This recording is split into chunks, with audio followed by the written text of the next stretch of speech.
ओम शांति। 14 नवंबर 2022 बाबा के आज के महावाक्य हैं। बाबा समझाते, मीठे बच्चे, श्रीमत पर चल, स्वच्छ शुद्ध बन, धारणा कर, फिर युक्ति युक्त सेवा करनी है। अहंकार में नहीं आना है, शुद्ध घमंड में रहना है। प्रश्न है, किस एक बात के कारण बाप को इतनी बड़ी नॉलेज देनी पड़ती है? बाबा समझाते, गीता के रचयिता निराकार परम पिता परमात्मा को सिद्ध करने के लिए बाप तुम्हें इतनी बड़ी नॉलेज देते हैं। सबसे बड़ी भूल यही है जो गीता में पतित पावन बाप की जगह श्री कृष्ण का नाम डाला है। इसी बात को सिद्ध करना है। इसके लिए भिन्न भिन्न युक्तियाँ रचनी हैं। बाप की महिमा और श्री कृष्ण की महिमा अलग अलग बतानी है। गीत है, मरना तेरी गली में, जीना तेरी गली में। ओम शांति। बच्चों ने गीत सुना, कहते हैं आए हैं तेरे दर पर, जीते जी मरने के लिए। किसके दर पर? फिर भी यही बात निकलती कि अगर गीता का भगवान श्री कृष्ण को कहें तो ये सब बातें हो ना सकें। वे है सत्युग का प्रिंस। गीता श्री कृष्ण ने नहीं सुनाई, गीता परम पिता परमात्मा ने सुनाई। सारा मदार इस बात पर है। एक बात को समझ जाएं तो भारत के जो इतने शास्त्र हैं सब झूठे सिद्ध हो जाएं। तो वास्तव में गीता ज्ञान शिव बाबा देते हैं, श्री कृष्ण ने नहीं दिया। यदि बाबा कहते ये एक बात ही सिद्ध हो जाए तो सभी बातें सिद्ध हो जाएं, सब शास्त्र झूठे पड़ जाएं। ये है सब भक्ति मार्ग के। इनमें कर्म कांड, तीर्थ यात्रा, जप तप आदि की कहानियाँ लिखी हुई हैं। भक्ति मार्ग में तुम इतनी मेहनत करते आए हो, वे तो दरकार नहीं। ये तो सेकंड की बात है। सिर्फ ये एक बात सिद्ध करने के लिए भी बाप को कितनी नॉलेज देनी पड़ती है। प्राचीन नॉलेज जो भगवान ने ही दी है वही नॉलेज है। सारी बात गीता पर है। परम पिता परमात्मा ने ही आकर देवी देवता धर्म की स्थापना अर्थ सहज राजयोग और ज्ञान सिखलाया है, जो अब प्राय लोप है। मनुष्य समझते हैं श्री कृष्ण फिर आकर गीता सुनाएंगे, परंतु अब तुमको ये अच्छी तरह सिद्ध करना है कि गीता परम पिता परमात्मा ने जो ज्ञान का सागर है उसने सुनाई है। श्री कृष्ण की महिमा और परम पिता परमात्मा की महिमा अलग अलग है। वे है सत्युग का प्रिंस, जिसने सहज राजयोग से राज्य भाग्य पाया है। पढ़ते समय नाम रूप और है, फिर जब राज्य पाया है तब और है। तो बाल स्वरूप राधे कृष्ण और राज्य करते हैं तो लक्ष्मी नारायण। पहले पतित हैं फिर पावन बना, ये सिद्ध कर बताना है। तो बाबा कहते पतित बने, पढ़ाई पढ़ी इस संगम युग पर और फिर श्री कृष्ण के रूप में जन्म लिया, राज्य किया, नारायण के रूप में पावन बने। बाबा कहते ये पति से पावन बनने की कहानी सिद्ध कर सभी को समझानी है। अब वही श्री कृष्ण की आत्मा जो काली अर्थात शाम बन गई है, अब फिर से पतित पावन द्वारा राजयोग सीख भविष्य पावन दुनिया का प्रिंस बन रही है। ये सिद्ध कर समझाने में युक्तियाँ चाहिए। फॉरनर्स को सिद्ध कर बताना है। नंबर 1 है ही गीता, सर्वशास्त्रमयी श्रीमद् भगवद गीता माता। अब माता को जन्म किसने दिया? बाप ही माता को एडॉप्ट करते हैं। ऐसे नहीं कहेंगे कि क्राइस्ट ने बाइबल को एडॉप्ट किया। क्राइस्ट ने जो शिक्षा दी उनका बाइबल बनाकर पढ़ते रहते हैं। अब गीता की शिक्षा किसने दी जो पुस्तक बनाकर पढ़ते रहते हैं? ये किसी को पता नहीं और सबके शास्त्रों का पता है। ये जो सहज राज्यों की शिक्षा है वे किसने दी, ये सिद्ध करना है। तो आज सारी मॉडली में बाबा एक ही जिम्मेवारी हमें बार बार याद दिला रहे हैं कि गीता का भगवान कौन, ये सिद्ध कर बताना है। दुनिया तो दिन प्रतिदिन तमो प्रधान होती जाती है। ये सब ख्यालात स्वच्छ बुद्धि में ही बैठ सकते हैं। जो श्रीमत पर नहीं चलते उनको धारणा भी नहीं हो सकती। श्रीमत कहेगी तुम बिल्कुल समझा नहीं सकते हो, बाबा फट से कह देंगे। मुख्य बात यह है कि गीता का भगवान परम पिता परमात्मा है, वही पतित पावन है। मनुष्य तो सर्वव्यापी कह देते हैं, वह ब्रह्म तत्व कह देते हैं, जो आता है वे कह देते हैं बिगड़ समझे। भूल सारी गीता से निकली है, जो गीता का रचयिता श्री कृष्ण को कह दिया है, तो समझाने के लिए युक्तियां रचनी पड़े। गुप्ता जी को भी कहते थे कि बनारस में ये सिद्ध कर समझाओ कि गीता का भगवान श्री कृष्ण नहीं। अब दिल्ली में सम्मेलन होता है, सब रिलीजियस मनुष्यों को बुला रहे हैं। क्या उपाय करें जो शांति हो जाए? अब शांति स्थापन करना इनके हाथ में तो है नहीं। कहते भी हैं पतित पावन आओ।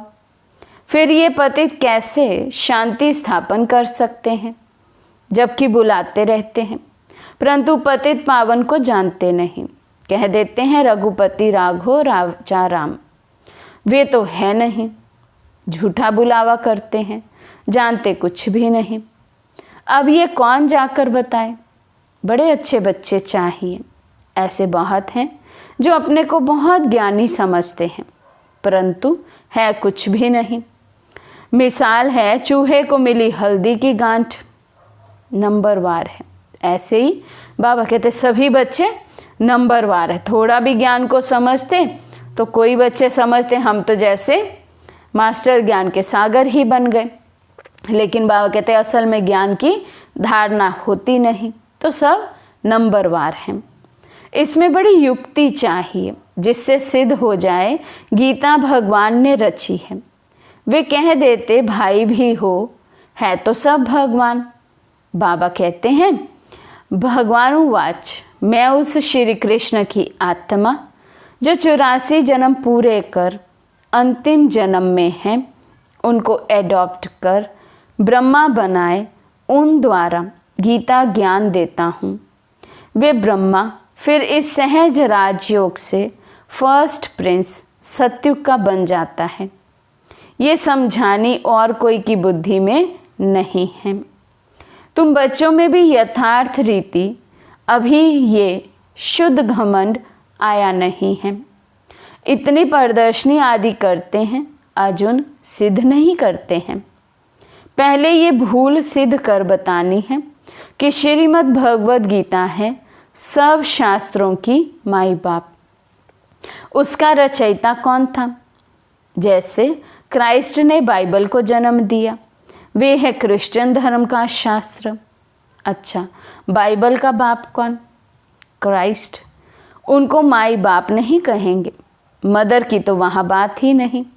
ये तो यहाँ माता पिता है। क्रिश्चियन ने रीस की है श्री कृष्ण के धर्म से, वे क्राइस्ट को मनाने वाले हैं। अब गीता किसने सुनाई?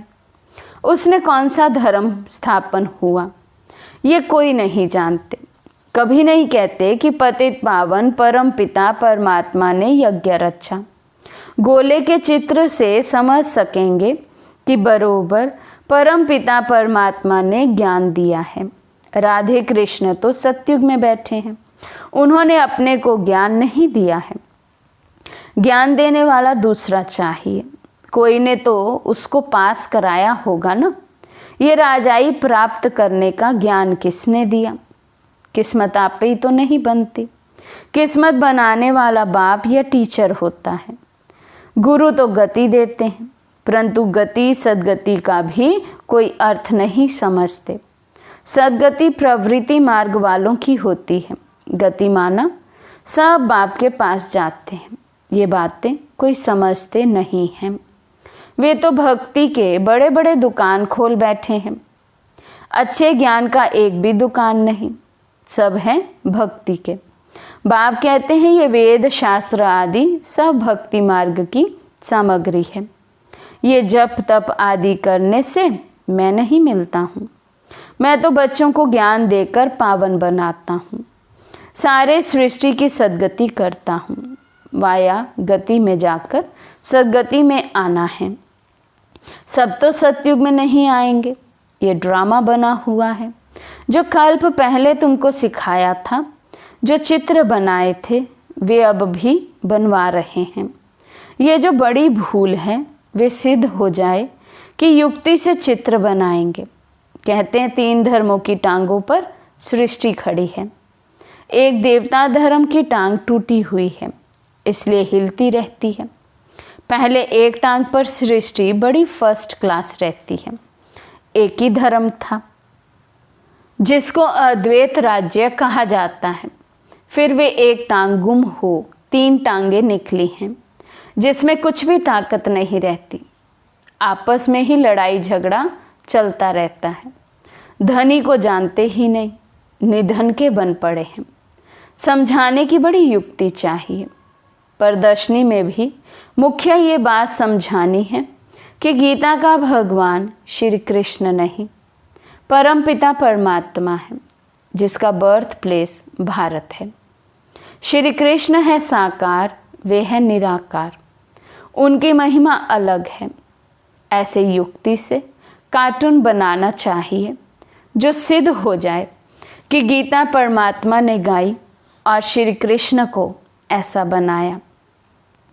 कहते हैं ब्रह्मा का दिन ज्ञान और ब्रह्मा की रात भक्ति। अभी है रात। सतयुग स्थापन करने वाला कौन? ब्रह्मा आया कहाँ से? सूक्ष्म वतन में भी कहाँ से आया? प्रजापिता ब्रह्मा को परमात्मा एडॉप्ट करते हैं। परमपिता परमात्मा ही पहले पहले सूक्ष्म सृष्टि रचते हैं। वहाँ ब्रह्मा दिखाते हैं, वहाँ प्रजापिता होता नहीं। प्रजापिता ब्रह्मा कहाँ से आया?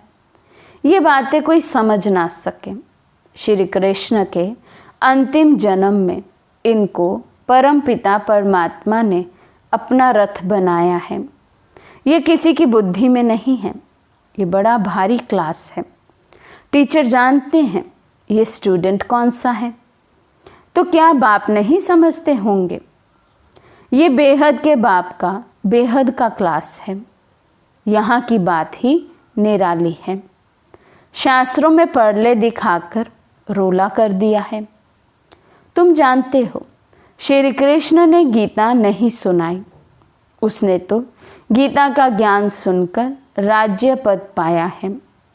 तुमको सिद्ध कर बताना है गीता का भगवान निराकार शिव है, उनके गुण ये हैं। इस भूल के कारण ही भारत कौड़ी जैसा बना है। अभी परमपिता परमात्मा ने ज्ञान का कलश माताओं पर रखा है। माताएं ही स्वर्ग का द्वार खोलती हैं। ये सब बातें नोट कर समझानी चाहिए। भक्ति वास्तव में गृहस्थियों के लिए है। ये है प्रवृत्ति मार्ग का सहज राजयोग। हम सिद्ध कर समझाने के लिए आए हैं। बच्चों को युक्ति युक्त काम करना है। बच्चों को ही बाप का शो करना है। सदैव हर्षित मुख, अचल, स्थैर्यम, मस्त रहना है। आगे चलकर ऐसे बच्चे निकलते ज़रूर हैं। ब्रह्मा कुमार कुमारी वे जो 21 जन्म के लिए बाप से वर्षा दिलाए। कुमारियों की महिमा भारी है। मुख्य मम्मा है, वे ज्ञान सूर्य है। ये है गुप्त मम्मा अर्थात ब्रह्मा बाबा। इस राज को मुश्किल ही कोई समझते हैं। मंदिर भी उस मम्मा के हैं। इस गुप्त बूढ़ी मम्मा का कोई मंदिर नहीं। ये माता पिता कंबाइंड हैं। श्री कृष्ण तो सत्युग का प्रिंस है। गीता के भगवान की महिमा अलग है। वे पतित पावन लिबरेटर गाइड है। तो परमात्मा की महिमा बिल्कुल अलग है। एक कैसे हो सकते? मुख्य बात ही ये है कि गीता किसने सुनाई? वेद शास्त्र आदि सब गीता के बाल बच्चे हैं और सब भक्ति की सामग्री है। ज्ञान मार्ग में कुछ होता नहीं। अच्छा, मीठे मीठे सिकी लदे बच्चों प्रति माता पिता बाप दादा का याद प्यार और गुड मॉर्निंग। रूहानी बाप की रूहानी बच्चों को नमस्ते। हम रूहानी बच्चों की रूहानी बाप दादा को दिल व जान सिकवा प्रेम से नमस्ते नमस्ते नमस्ते जी। धारणा के लिए मुख्य सार। फर्स्ट पॉइंट, हर काम बहुत युक्ति युक्त करना है। हर्षित मुख, अचल, स्थिर और ज्ञान की मस्ती में रहकर बाप का शो करना है। सेकंड पॉइंट, ज्ञान की नई और निराली बातें सिद्ध करनी है। आज का वरदान है, शांति की शक्ति द्वारा असंभव को संभव करने वाले योगी तू आत्मा भव। शांति की शक्ति द्वारा असंभव को संभव करने वाले योगी तू आत्मा भव। शांति की शक्ति सर्वश्रेष्ठ शक्ति है और सभी शक्तियाँ इसी एक शक्ति से निकली हैं। साइंस की शक्ति भी इसी शांति की शक्ति से निकली है। शांति की शक्ति द्वारा असंभव को भी संभव कर सकते हो। जिसे दुनिया वाले असंभव कहते, वे आप योगी तो आत्मा बच्चों के लिए सहज संभव है। वे कहेंगे परमात्मा तो बहुत ऊंचा, हजारों सूर्यों से तेजोमय है, लेकिन आप अपने अनुभव से कहते हमने तो उसे पा लिया। शांति की शक्ति से स्नेह के सागर में समा गए। स्लोगन है, निमित्त बन निर्माण का कार्य करने वाले ही सच्चे सेवाधारी हैं। निमित्त बन निर्माण का कार्य करने वाले ही सच्चे सेवाधारी हैं। मातेश्वरी जी के अनमोल महावाक्य। फर्स्ट पॉइंट, आत्मा और परमात्मा अलग रहे बहुकाल, सुंदर मेला कर दिया जब सतगुरु मिला दलाल। जब अपन ये शब्द कहते हैं तो उसका यथार्थ अर्थ है कि आत्मा परमात्मा से बहुत काल से बिछड़ गई है। बहुत काल का अर्थ है बहुत समय से आत्मा परमात्मा से बिछड़ गई है। तो ये शब्द साबित करते हैं कि आत्मा और परमात्मा अलग अलग दो चीज़ हैं। दोनों में आंतरिक भेद हैं, परंतु दुनियावी मनुष्यों को पहचान ना होने कारण वो इस शब्द का अर्थ ऐसा ही निकालते हैं कि मैं आत्मा ही परमात्मा हूँ, परंतु आत्मा के ऊपर माया का आवरण चढ़ा हुआ होने के कारण अपने असली स्वरूप को भूल गए हैं। जब वो माया का आवरण उतर जाएगा, फिर आत्मा वही परमात्मा है। तो वो आत्मा को अलग इस मतलब से कहते हैं और दूसरे लोग फिर इस मतलब से कहते हैं कि मैं आत्मा सो परमात्मा हूँ, परंतु आत्मा अपने आप को भूलने के कारण दुखी बन पड़ी है। जब आत्मा फिर अपने आप को पहचान कर शुद्ध बनती है तो फिर आत्मा परमात्मा में मिल एक ही हो जाएगी। तो वो आत्मा को अलग इस अर्थ से कहते हैं, परंतु अपन तो जानते हैं कि आत्मा परमात्मा दोनों अलग चीज़ हैं। ना आत्मा परमात्मा हो सकती, ना आत्मा परमात्मा में मिल एक हो सकती, और ना फिर परमात्मा के ऊपर आवरण चढ़ सकता है। सेकंड पॉइंट, वास्तव में हर एक मनुष्य की ये चाहना अवश्य रहती है कि हमको मन की शांति प्राप्त हो जावे, इसलिए अनेक प्रयत्न करते आए हैं, मगर मन की शांति अब तक प्राप्त नहीं हुई। इसका यथार्थ कारण क्या है? अब पहले तो ये सोच चलना ज़रूरी है कि मन के अशांति की पहली जड़ क्या है, मन की अशांति का मुख्य कारण क्या है। कर्म बंधन में फंसना। जब तक मनुष्य इन 5 विकारों के कर्म बंधन से नहीं छूटे हैं, तब तक मनुष्य अशांति से छूट नहीं सकते। जब कर्म बंधन टूट जाता है, तब मन की शांति अर्थात जीवन मुक्त स्थिति को प्राप्त कर सकते हैं। अब सोच करना है, ये कर्म बंधन टूटे कैसे और उसे छुटकारा देने वाला कौन? ये तो हम जानते हैं, कोई भी मनुष्य आत्मा किसी भी मनुष्य आत्मा को छुटकारा दे नहीं सकती। ये कर्म बंधन का हिसाब किताब तोड़ने वाला सिर्फ एक परमात्मा है। वही आकर इस ज्ञान योग बल से कर्म बंधन से छुड़ाते हैं। इसलिए ही परमात्मा को सुखदाता कहा जाता है। जब तक पहले ये ज्ञान नहीं है कि मैं आत्मा हूँ, असल में मैं किसकी संतान हूँ, मेरा असली गुण क्या है, जब ये बुद्धि में आ जाए तभी कर्म बंधन टूटे। अब ये नॉलेज हमें परमात्मा द्वारा ही प्राप्त होती है। गोया परमात्मा द्वारा ही कर्म बंधन टूटते हैं। अच्छा, ओम शांति।